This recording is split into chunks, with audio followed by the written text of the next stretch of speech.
முயற்சின்னு sir பேசும்போது சொன்னார் பாராளுமன்ற உறுப்பினர். இன்னும் விளக்கமாக சொல்லுகின்றேன். தெய்வத்தால் ஆகாதெனினும் முயற்சி தன் மெய்வருத்த கூலி தரும் என்ற வள்ளுவனின் வாசகம் மனித முயற்சிக்கு வள்ளுவன் தந்த மகா சாசனம். தமிழிலே முயற்சிகள் தவறலாம், முயற்சி செய்ய தவறலாமா? என்னுடைய முயற்சிகள் என்னை பல முறை கைவிட்டது உண்டு. நான் என்னுடைய முயற்சியை ஒரு முறை கூட கைவிட்டதில்லை. அவர் குறிப்பிட்டார் அல்லவா, நான் சொல்லுவது உண்டு என்று. முயற்சி என்பது முடிந்தவரை செய்வதற்கு பெயர் முயற்சி அல்ல, முடியும் வரை செய்வதே முயற்சி. நீ எடுத்துக்கொண்ட காரியத்தை முடிக்கும் வரை செய்வதற்கு பெயர் தான் முயற்சி என்று பிள்ளைகளுக்கு சொல்லித்தார்.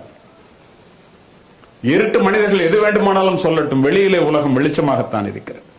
இங்கு யாரும் கண்ணீர் விட்டு கதற வேண்டிய அவசியம் இல்லை. போராட துணிந்த அத்துணை பேருக்கும் வெற்றி கதவுகள் திறந்தே இருக்கிறது என்று நீங்கள் உணருங்கள், பிள்ளைகளுக்கும் சொல்லித்தாருங்கள். ஒருவன் கடலிலே குதித்து முத்தெடுக்காமல் வெளியிலே வந்தால் கடலிலே முத்து இல்லை என்ற அர்த்தம் அல்ல, நம்முடைய முயற்சியிலே குறைவு என்றுதானே அர்த்தம். மராத்தான் ஓட்டப்பந்தயத்தை போன்றது நம்முடைய வாழ்க்கை நண்பர்களே. ஆரம்ப புள்ளியில் தான் கூட்டம் அதிகமாக இருக்கும், நிறைவு புள்ளி காலியாகத்தான் இருக்கும். நீங்கள் பாருங்கள், நேரமும் தூரமும் அதிகமாக தொடக்கத்தில் காட்டுகின்ற உற்சாகத்தை தொடர்ந்து காட்டுபவர்கள் மட்டுமே பந்தய மைதானத்திலே பரிசினை பெற முடியும். தொடக்கத்தில் காட்டுகின்ற உற்சாகத்தை தொடர்ந்து காட்டாதவர்கள் பந்தய மைதானத்திலிருந்து பாதியிலேயே கலந்து போக வேண்டியது.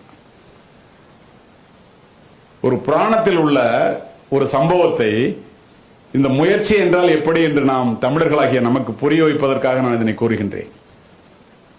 பரமசிவன் சங்கெடுத்து ஊதுனா வருண பகவானுடைய காதுல சங்கு சத்தம் பட்டா மழை பொழியும்.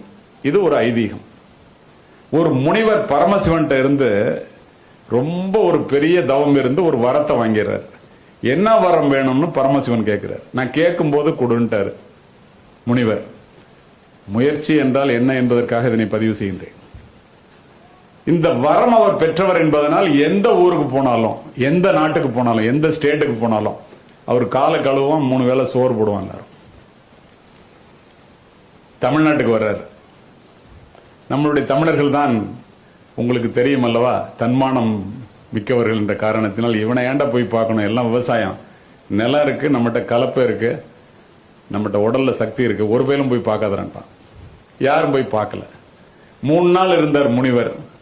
யார் வந்து பார்க்கலன்னா ரொம்ப கோபமாயிட்டாரு. வரம் பெற்றவர் அல்லவா, பரமசிவன்ட்ட கேட்கிறாரு, நான் கேட்ட வரத்தை இப்ப கொடுங்கிறார். என்ன வரம் வேணும்னு கேட்கிறாரு. கொடுத்துத்தானே ஆக வேண்டும். தமிழ்நாட்டுக்கு மழையே பெய்யக்கூடாது. பரமசிவன் சங்க ஊதுனா தானே வர்ண பகவான் காதுல சங்கு சத்தம் பட்டா மழை பெய்யுன்னு சொன்னேன். சங்க எடுத்து உரமா வச்சுட்டார். ஒருத்தனா உழ போனவெல்லாம் நின்றுட்டான். மழையில் உழுது என்ன பிரயோஜனம்? ஒருத்த மட்டும் விடாம தன்னுடைய முயற்சியை கைவிடாமல் தினம் போய் உழுதுட்டு இருக்கான். நாரதர் மேல இருந்து பாக்குறார். நாரதர் கலகம் நன்மையில் முடியும் அல்லவா, கீழே வர்றாரு. ஏண்டா நீ என்ன முட்டாளா, மழையே இல்லை, எல்லாரும் உழல, நீ மட்டும் ஏண்டா உழுதுட்டு இருக்க? அவன் சொன்னான், நான் என்னுடைய முயற்சியை கைவிட மாட்டேன். செஞ்ச தொழிலை விட்டவனும் கேட்டான், செய்யாத தொழிலை செஞ்சவனும் கேட்டான்டா. இதை விட்டா எனக்கு உழவு தொழில் மறந்து போயிடும், உன் வேலையை பாருன்ட்டான். நேரா பரமசிவன்ட்டு போனார் நாரதர்.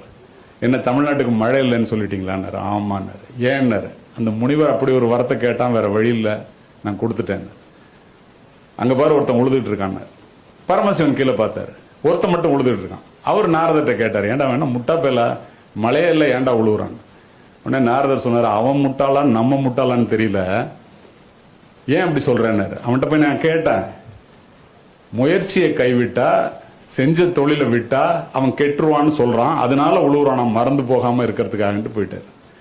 பரமசிவன் ஒரு நிமிஷம் யோசித்தாரு, ஏண்டா நம்ம தொழில் சங்கு ஊதுறதாச்சே, நம்ம சங்கே ஊதலையே, ஓரமா எடுத்து வச்சுட்டுமே, இது ஊதுமா ஊதாத அந்த சங்க ஊதி பார்ப்போம்னு பூன்னு எடுத்து ஊதினாரு. வர்ண பகவான் மழையை பொழிஞ்சிட்டான்.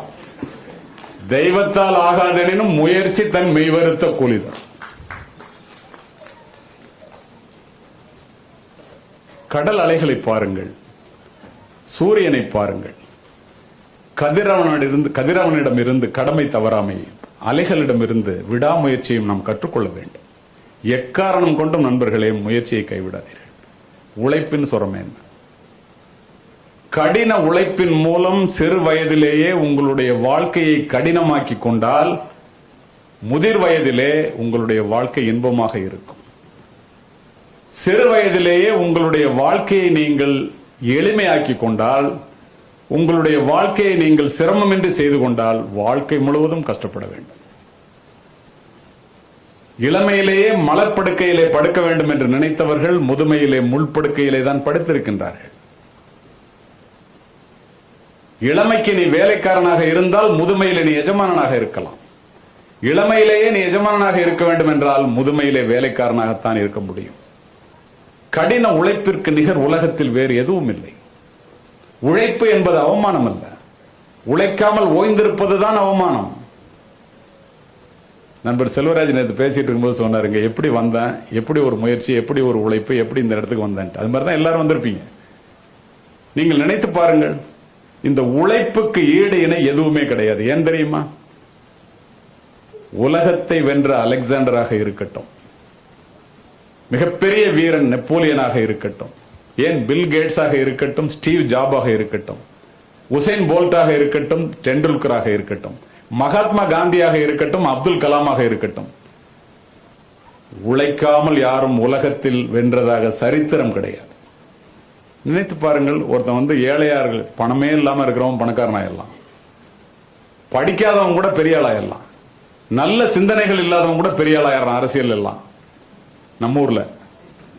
ஆனா உழைக்காமல் எவனும் உலகத்தில் ஜெயித்ததாக வரலாறு கிடையாது. அதுதானே உண்மை.